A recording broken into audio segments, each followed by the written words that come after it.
छक्का बाउंड्री दो बार। ये इजमा का सिलसिला क़यामत तक चल रहा है।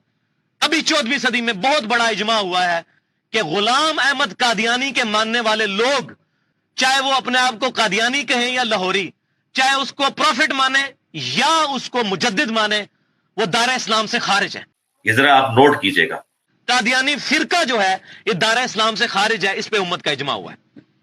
तो ये क़यामत तक इजमा जारी रहेगा। कुरान, सुन्नत और इजमा ये तो एक बुनियादी फिक्स चल रहे हैं, और इजमा भी क़यामत तक जारी है।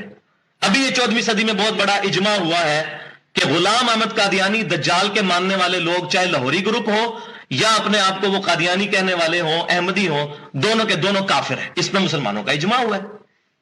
तो इजमा भी क़यामत तक के लिए जारी है। कादियानी वो है जो गुलाम अहमद कादियानी को नबी मानता है। हाँ, जो लाहौरी ग्रुप है वो बिल्कुल अलग से है, वो कादियानी नहीं है। वो उनकी 1.0001% एक फिरका है, उसका मामला बिल्कुल अलग है। कादियानी उन्हें काफिर समझते हैं, और कादियानी तो लाहौरियों को काफिर समझते हैं। आपको कहां से नीव करजी साहब उन्होंने मुसलमान मान लिया है? इनको पहले जरा जिसने फुदू बनाया था, फुदू बना के रखो।